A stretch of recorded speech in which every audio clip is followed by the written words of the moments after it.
Arkadaşlar nasılsınız? Bugünkü ziyaretimiz Şirin Evler Kardeşler Elektrik. Şimdi Kardeşler Elektrik'e doğru yola çıkıyoruz. Kendisiyle uzun zamandır tanışıyoruz. İnşallah bugün kendisiyle güzel bir sohbet yapacağız. Sektörden bahsedeceğiz. Müşterilerin yaşadığı problemlerden bahsedeceğiz. Birkaç tane ufak tiyolar vereceğiz sizlere. Ondan sonra Şirin Evler'deki meydanı biraz dolaşacağız. Ondan sonra programımızı bitireceğiz. YouTube videosu çekmemizdeki asıl sebep sektörde böyle bir boşluğun olduğunu hissetmemiz ve teknik servisleri yani küçük ev aletleri sektöründe bu işi yapan çok arkadaşımız yok. Bizim buradaki gayemiz hem servisleri tanıtmak hem de müşterilerimize, tüketicilere yani aslında bu ürünleri kullanan kişilere biraz faydamız olması.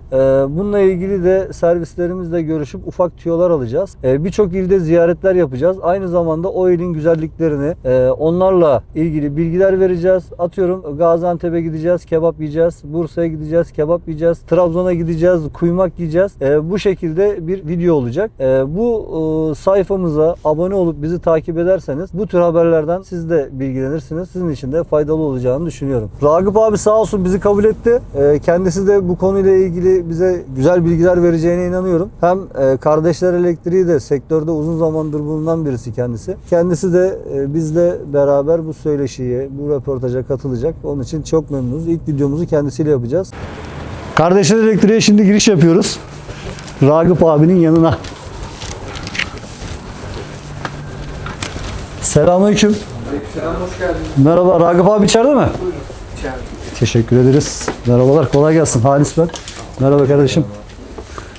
Oo Ragıp abi, nasılsın? Halis'im hoş geldin ya. Hoş bulduk abi. Nasılsın? Nasıl organizasyon? Sanki daha yeni geliyormuşuz gibi. Ne var yok Halis'im? İyidir abi buyur. Ya, Ağzını niye zahmet satmazsın. ettin kardeşim Tatlı yiyelim, ya? tatlı konuşalım abi. Allah razı olsun canım benim. Sağ abi. olasın. Kendine iyi bak. Çok teşekkür ederim. Sağ olasın. Ragıp abi merhaba. Merhaba Halis'im. Abi nasılsın? Çok teşekkür ederim. Sen Vallahi nasılsın? uzun zamandır görüşemiyorduk. Aynen. Bugüne kısmetmiş. Ha, ne güzel. Abi şimdi aslında bu sektöre uzun zamandır bu sektördesin. Bizle beraber tanışıyoruz seninle. Evet. Şimdi bizim senden istediğimiz şu, kendini biraz tanıtırsan bize. İsmin, soy ismin nedir? Bu işe ne zaman başladın? Bunlarla ilgili bize kısaca bilgi verirsen seviniriz. Tamam. Hem seyircilerimiz de seni tanısın. Teşekkür Yani böyle ederim. şirin, güler yüzlü bir abimiz Sağ ol. olduğunu tamir sektöründe bilen çok vardır Çok ama teşekkür ederim, tanımayanlar sağ ol. adına da Sağ ol. en azından seni Vallahi tanımış işte oluruz. onura ettiniz beni ya. Estağfurullah abi ne demek. Senin Evet. varlığın yeter bizim Çok için. teşekkür ederim. Sağ ol. İsmim Ragıp Akpınar. 1961 doğumluyum. Evet abi. Erzincan Kemaliye doğumlu. 1982 yılında Rovente'ye girdik biraderle beraber. Orada birkaç sene çalıştıktan sonra servis ağı kuruldu. Evet. Rovente'nin bünyesinde. Kardeşim Ali de servis ağına başladı. Orada servis müdürü olarak. Sonra askere gidip geldikten sonra Ali abi servis müdürü müydü? evet, Maşallah. askere gidip geldikten sonra işte böyle bir düşüncemiz oldu. Ali abi bizim sektördeymiş o zaman. Evet. Zamanında. Evet. İyiymiş. Aynen. Sonra Evet abi. askerden sonra işte 3 kardeş ayrılmadık. Hep beraber bu kardeşler elektriği olarak birçok firmanın yetkili servisini aldık. Böyle devam ediyoruz. Evet abi. Ya o zaman 82 yaklaşık 30 40 50 senedir bu işe Tabii yani 52 sene. 87'de 52, sene olmuş. 87'de Emre Elektrik olarak başladık. Sonra Yeni Bosna'daydı galiba değil mi Emre? Koca Sinan'da, Yeni Koca Bosna'da. Sinan'da. Aynen. Evet. Ben orayı hatırlıyorum ya. O Evet, zamanlar- yarı Bodrum'da o Evet, zaman. yarı Bodrum'da. Sonrasında Simtel'de Rovente'nin rakip bir firmasıydı. Evet. Talep olunca şeyi de aldık. Simtel servisliğini de aldık. Sonra Simtel'de kardeşler olarak devam ettik. Emre'yi tasfiye ettik. Kardeşler olarak 3 kardeş 40 senedir bu işin içindeyiz. Abi şimdi tamam teknik servis müdürü olarak Ali abi vardı. Evet. Ondan sonra siz de bu işe girdiniz. Aynen. Ama bu işe yani neden hani servis müdürü olan bir abin olduğu için bu işe girmedin herhalde. Yani başka bir sebebi de olması lazım. Bunlar şeydi işte bu biraderler teknik lise mezunuydu. Hı hı. O zamanlar daha yeni başlamıştı bu servis ağları. Evet. Yani profesyonel yetkili servis ağları. Hatta Rovente servisiyle başladığımız zaman diğer firmalar hiç hani gelip araştırmadan ya işte bu Kardeşler Elektrik Rovente'nin servisi hiçbir şey sormadan gelip servislik teklif ediyorlardı, veriyorlardı yani. Güzel. Abi şey soracağım bir de şimdi Tabii herkesin merak ettiği bir şey daha vardır mutlaka. Bu da ben merak ettiğim için soruyorum. Bir servise, teknik servise senin kendi kapsamında kaç tane ürün geliyordur günlük ortalama? Küçük ev aletleri anlamında. Şimdi servis ağımız geniş olduğu için Sizde bir de Biz İstoç'ta da var galiba. İstoç'ta da var. Evet. İstoç'ta da benim oğlum ve 2 yeğenim duruyor. Hani yetkili servisliklerimiz sadece Tefal'le, Stilevs'le şey değil, Sınırlı değil. sınırlı değil. Bunun Birçok yanında marka. birçok firma var. özel de Fakir, Özelde bakıyorsunuz. Fakir'in de yetkili servisi, onun grubu var işte DeLonghi, Evet. efendime söyleyeyim, Sarex var, Brown var. Çoklu servis olduğumuz için inan oturamıyoruz yani. Anladım abi. Abi şimdi bu ürünlerin içerisinde tabii küçük ev aletleri sektöründeyiz. Bu ürünlerde en çok karşılaştığın arızalar nelerdir? Öyle bir soru sorayım sana. Vallahi. Ütüde mi çok karşılaşıyorsun? Yani ütüler de var. Espresso makinesinde mi çok karşılaşıyorsun? Veya işte blenderdan mı çok karşılaşıyorsun? Espressolar biraz nadir geliyor ama blenderlerle rondolar küçük ev aletlerinde yani başı çekiyor. Bir de kazanlı ütüler. Evet, kazanlı ütülerden kazanlı çok ütüler oluyor. geliyor, evet. Pompadan dolayı mı? Sumbas mı? Ne yapıyor yani? genel anlamda? Pompasından kaynaklı, işte selenoid valve var ondan kaynaklı. Bakımsızlıktan kaynaklı arızalar çıkarıyor. Evet. Bu kireç çubuğu var yanında, onu açmıyorlar. Açmayınca ileriki zamanlarda bu kireç iyice onu sabitleştiriyor. Peki kullanıcıların en çok yaptığı hatalar neler? Yani bir ürünü aldı, evine götürdü, kullanmaya başladı. Senin gördüğün, gözlemlediğin Yani en çok yaşanan hatalar neler mesela? Ya vallahi yaptıkları en hatalar büyük neler? hatalar aldığı ürünün faturasını almaması. Artı kullanma kılavuzunu okuyup da ona göre ürününü kullanmaması. Yani burada aslında tüketicilere tavsiyen ürünün garanti belgesini kaşeleyip imzalatmaları Evet. lazım. Ama şimdi genelde firmalar fatura veriyor, istiyorlar. Fatura veriyor. Ya da faturasını saklaması lazım. Faturasını isteyecek, saklayacak faturasını. Aslında küçük ev aletlerinde bir ürünü satın alırken garanti belgesini veya faturasını saklama mecburiyeti var Evet, aynen. sektörde. Bir de Evet. ama şöyle bir şey oluyor galiba. Bizde montaj sırasında garantisinin başladığını düşünen müşteriler de oluyor galiba. Öyle bir şey var mı? Şimdi alıyorlar ürünü. Mesela satıcı diyor ki sonra getirirsin. Biz bunu işte 1-2 sene sonra... Aslında çok karşılaştığımız ve Evet. bizi sıkıntıya sokan Evet, durumlardan aynen, birisi aynen. de bu. Ama şunu düşünmüyorlar yani ürünün altında bunun ürünün seri numarası var. Evet. Şimdi atıyorum 2015 yılında üretilmiş bir ürünü şimdi almış gibi kaşelettirip, tarih attırıp getiren tüketiciler var. Anladım. Yani bu hani bizi aldatmaca yönünde veya firmayı aldatmaca yönünde. Durumlar oluyor. Bunu Bunlarla- da tabii satıcılar genelde yönlendiriyor bunları. Hani Anladım. ürünü satmak için yani. Peki bir ürünü uzun süre kullanmak için ne yapmak lazım?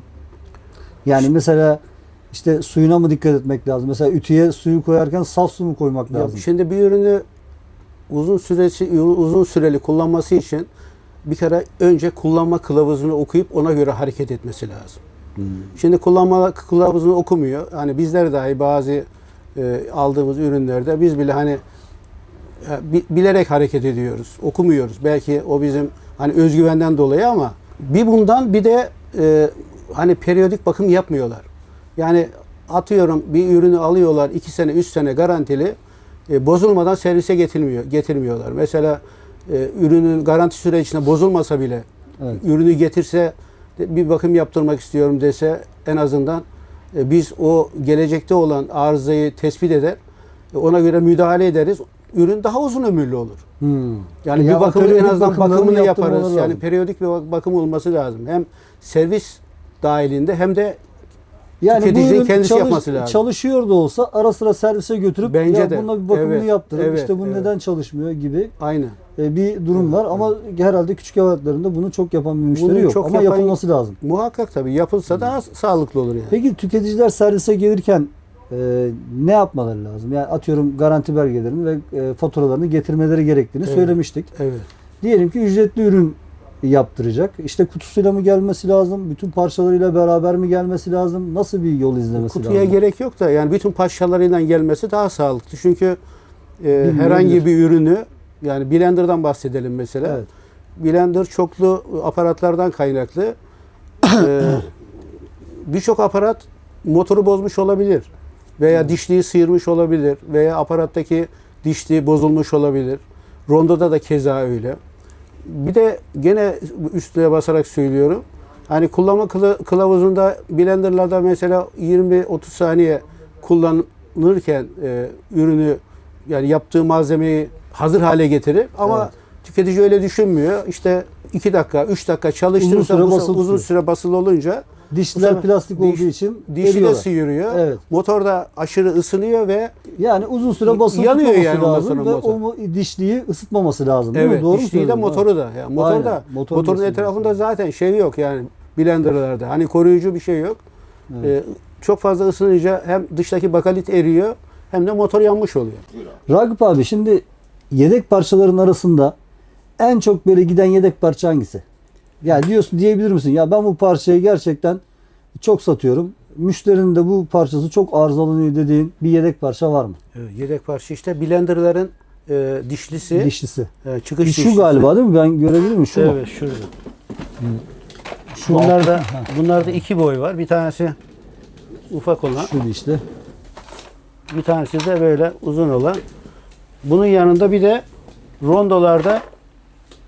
rondolarda da normal çıkış dişlisi, motor dişlisi. abi. Burada herhalde bu ısınmadan dolayı biraz önce bahsettiğimiz... İşte bu zorlamadan e, dolayı kaynaklanıyor Şimdi genelde. tüketici. Ragıp abinin burada bahsettiği ürün blender. Blenderlarda şöyle bir durum var. Blenderlar arızalanmasının asıl sebebi uzun süre dişlilerin ısınmasından kaynaklı ve uzun süre basılı tutuyorsunuz ya. Basılı tutmamanız lazım. 3-5 saniye bas çek yapmanız lazım ki o dişli ısınmadan işlemini tamamlasın ve size kullanılabilir bir ürün çıkarsın ve bozulmadan bunu uzun süreler boyunca, uzun yıllar boyunca bu ürünü kullanabilirsiniz. Evet. Değil mi? Doğru mu söyledim Zaten abi? bilinçli tüketici zaten hep şeye geliyorum yani işte kullanma kılavuzunu okusun. O bilinçli tüketici kullanma kılavuzunu okuyor ve ona göre hareket ediyor. Bakıyorsun yani buraya geldiği zaman da şöyle söylüyor. İşte ben bunu yıllardır kullanıyorum. Evet. Mesela 25-30 yıllık Monilex şeyleri var, mutfak gereçleri var. Evet. Hala bozulsa bile gelip hala yaptırma şeyinde. Evet. Peki abi şey soracağım. Kırıklar garantiye giriyor mu? Kırıklar garantiye girmiyor maalesef. Değil mi? Hiçbir Yok, yerde girmez. Hiçbir yerde girmez. Şimdi aslında bununla ilgili de kısa bir bilgi vereyim izleyen arkadaşlara da. Şimdi kırıklar niye garantiye girmiyor? Bir ürünün bütün ürünleri, bütün parçaları garantiye girer aslında. Ama bu kırıklar kullanıcı hatası olduğu düşünüldüğü için bunu servis karar verir ve garantiye girmeyeceğini söyler. Burada bazı tüketicilerimiz firmaları arayarak şöyle bir talepte bulunuyor. Bu niye garantiye girmiyor diye. Agresif Aslında buradaki olay şu. Ürünün tüm parçaları garantiye girer. Kullanıcı hataları garantiye girmez. Evet. Hani bazı tüketicilerimiz şundan bahsediyor. Ya bu da mı kullanıcı hatası? Hayır, aslında o kullanıcı hatası olduğundan dolayı değil. Kırık bu. Yani bu kırıklar garantiye maalesef alınmıyor. Doğru Evet, mu abi? doğrudur. Çünkü hani biz her iki tarafı da kullanmak zorundayız. Yani Aynen. hem kendi hizmet ettiğimiz firmayı hem de Evet. tüketiciyi kollamak Aynen. Zaten zorundayız. senin buradaki amacın burada Amacım durma bu sebebin, zaten. Evet, aynen teknik böyle. servisin, yetkili teknik servisin Evet, görevi evet. buradaki o Ortayı aşamaları bulmak yani. değerlendirip kim tüketici mi haklı, firma mı haklı, Evet. onları değerlendirip ona göre her iki tarafa da yardımcı olmak aslında Evet, senin aynen. görevin. Evet, Doğru mu abi? Doğrudur abi. Mesela başımızdan geçen bir olayı anlatayım. Tüketici bize şimdi başımızdan geçen mesela bir olayı anlatayım. Bu da örnek olsun arkadaşlara. Bir kazan ütü getirdi beyefendinin, tüketicinin bir tanesi. İşte biz arızasını belirledik, fiyatını verdik, yap dedi. Biz de yaptık. Akabinde 20 yıllık bir ürün. Hı hı. Almaya geldiğinde ütüyü kaldırdı. Bakalitte erimiş yerler vardı. Bunları görünce işte ben böyle getirmedim dedi. Ütüyü falan. Sonra tüketici haklarına falan gitti. Bizi şikayet etti. Akabinde bizi gene firmaya, kazan ütü firmasına şikayet etti. Biz de gereken açıklamayı yaptık. Hatta ben o ürünü verirken dedim hani hadi bunu biz yaptık. Bu öteki tarafları da mı biz yaptık? Çünkü 20 yıllık bir ürün. Tüketici mahkemesinden bize yazı geldi. Biz de ona göre kendi savunmamızı yaptık. 5.000 lira bizden talep etti. Tüketici mahkemesi reddetti yani. Reddetti. Tüketiciyi Tabii. reddetti. Sonra bunu öğrendi ki öğretmemiş yani. Karı koca öğretmemiş. Aradan bir sene geçti. Sonra eşiyle çocuğu geldi ürünü almaya falan. Biz de hani biz de dolmuşuz ya. Evet. Bir de müşteriler de vardı. Aslında iyi etmedik ama yani dedik böyle yani bu eşiniz öğretmen, çocuklara bir eğitim veriyor. Evet.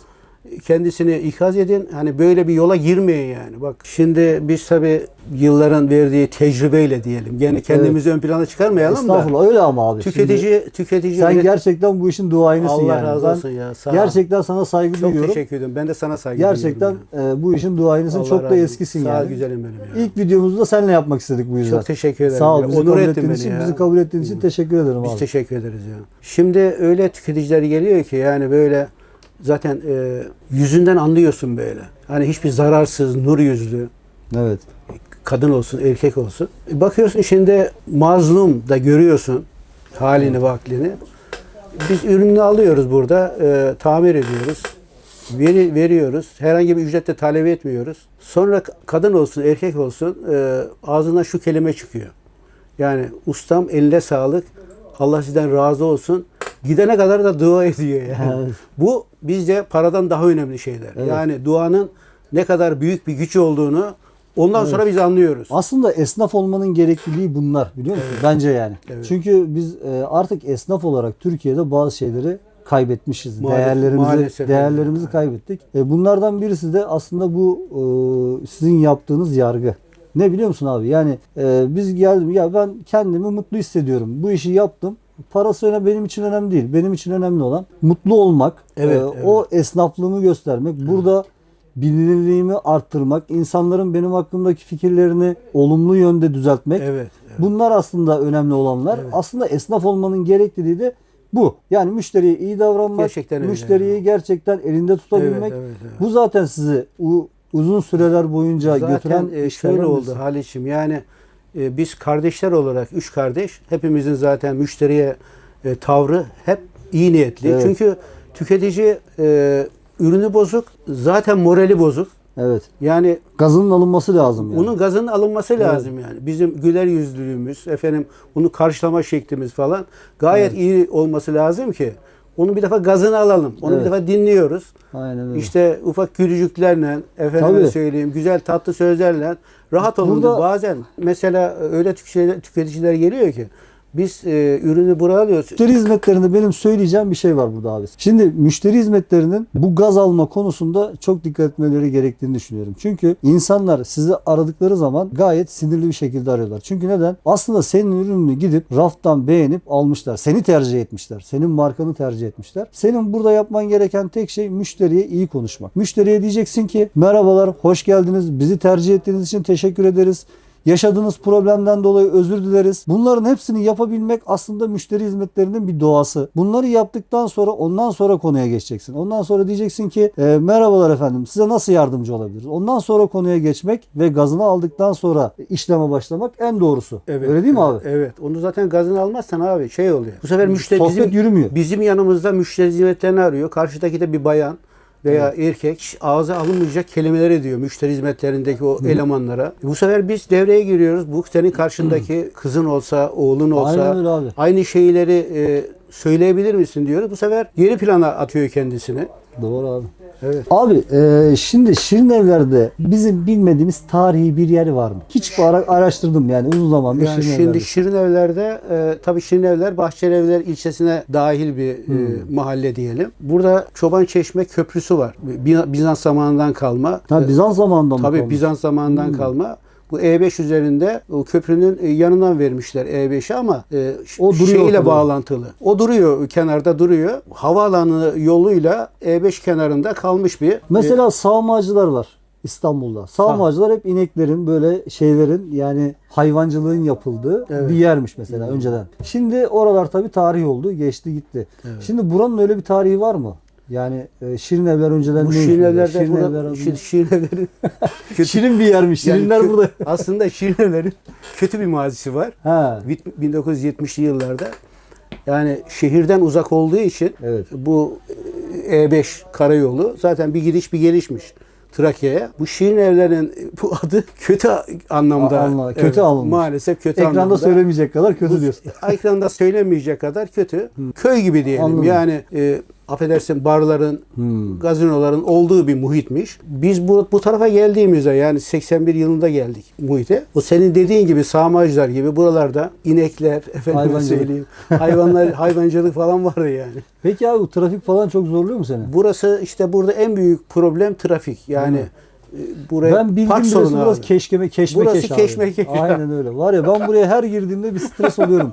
Yani trafiğe girebilecek miyim, çıkabilecek Biz de miyim? zaten tüketiciye söylüyoruz. Yanlışlıkla bir yol kaçırdığım zaman geri gelebilecek miyim falan hep bu deli sorular kafamda yani. Aynen. Anlatabiliyor muyum? Hiçbir zaman değişmedi bu. Biz tüketici için telefon açıyor. Yani orada park edecek sorun var mı? Kesinlikle yok diyoruz yani. Toplu taşımayla gelin veya kendi arabanızla da gelseniz bile Bir yani arkadaşınız uzak olsun bir yani. yere Aynen. park edip öyle gelin. Biz yani. de öyle yaptık. Uzak bir yere park edip geldik. Abi izleyenlere vermek istediğin bir mesaj var mı? Bizim aracılığımızla. Vallahi şimdi izleyicilere vermek istediğim mesaj yani ürünleri arızalı olduğunda kesinlikle yetkili servis ağıyla hareket etmelerini tavsiye ediyorum. Yani şimdi mahalle aralarında çok böyle şey var. Tamirciler türedi. Artı bu mahalle aradakiler işte dolandırıcı da olabiliyorlar yani. Evet. Yani parasını alıyor. Yetkili servis Yetkili değil yani servis sonuçta. değil Teknik ama- servis bile değil belki de. Pek teknik servis bile değil. İşte bir yerde Ustalık bir belgesi yok, bir şey yok. hiçbir şey yok. Evet. Maalesef onlar bize de zarar veriyorlar. Yani tüketici bize geldiği zaman hani o güvenini yitirmiş ya böyle mahalle Evet. arasındaki tamircilerden bizi de aynı gözle görüyor. Bu sefer ben ne yapıyorum? Ürünü alıyorum burada kontrol ederken hele de başka bir servise gidip de bazen etiket oluyor üzerinde. Başka bir servise gittiğini hissettiğim zaman tüketiciyi kesinlikle yanıma alıyorum. Burada ürünü beraber açıyoruz. Hangi arızalı, hangi parça arızalı olduğunu Bakıyorsun. gösteriyorum. Tüketici de görüyor. Aslında teşekkür bile ediyor. Evet. Hani şöyle de diyor bize yani. Ben hiçbir serviste böyle bir atölyeye alıp da hangi parçanın arızalı olup olmadığını hani Yani. gösteren bir servis de Aslında görmedim. bu da bir güven oluşturuyor sana. Evet, aynen. Yani tüketicinin Yani, gözünde seni bir aynen. güzel bir yere koyuyor. Sonra şey de oluyor Halis'ciğim yani tüketici götürmüş A firmasına diyelim. Hani yetkili servis olmayan bir firmaya bir teşhis koymuş. Fiyat söylemiş. O kadar değil aslında ürünün ama yani o kadar zarar vererek tüketiciye teslim etmiş ürünü. Yani diyelim pompası arızalı. Bu ne yapmış? Bir fiyat vermiş. O fiyata işte pompaya eklemiş, valfe eklemiş. Her şeyi İşte eklemiş. içindeki hortumları hani görüyorum yani. Hortumu kesiyor. İşte valfe zarar veriyor. Bu tip şeyler başımıza çok geldi yani. Merhaba. Merhabalar, hoş geldiniz. Bulduk. Nasılsınız? Teşekkür ederim. Alem canı göster. Nedir şikayeti ürünün? Üründe açılma kapanma sorunu var. Kendi kafasına göre açıp kapanıyor ama biz açıp kapatamıyoruz. Anladım. Bir kaydınızı alabilir miyim? Tabii. İsminiz nedir? Murat. Murat Güzel. Bey. Murat Güzel. Alır abi. Murat Güzel. Bir telefon numaranızı rica edeyim. 530. Tamam. Teşekkür ederiz. Şimdi bununla ilgili arkadaşlarımız işlemi yapacaklar. Sizi arayacaklar hazır olduğu zaman. Arkadaşlar şimdi Ragıp abinin oradan Kardeşler Elektrik'ten çıktık. Editlemeye doğru gidiyoruz. Güzel bir program oldu. Hepinize çok teşekkür ediyorum. Aynı zamanda sektör değil, tüketicilere ve müşterilere evinde küçük ev aletleri kullanan herkese hitap eden bir program oldu. Küçük tüyolar aldık ürünlerle ilgili. Şirin Evler'deki servisimizle ilgili bilgiler edindik. Bundan sonrası için like'larınızı, abone olmanızı bekliyorum. Teşekkür ederim. Bence bu işi yaparken çok dikkat etmeliyiz. Sektördeki insanlar bu arada yolu da kaçırdık ha. Sorunları sebebiyle bırakıyor bu sene. Müdür dedi ki yani siz kalabalıksınız siz alın. Benim işte 3 numara Ahmet arabasını sattı. Orayı devraldı yani. Şu anda Ahmet'te mi orası? Pazartesi, salı hepten devralacağız. Abi burası sizin mi? Bizim elendiriyorlar yani. Aslında bizi değil, Rabbimizin yani. Tabii. Ama biz de burada emanetçiyiz yani.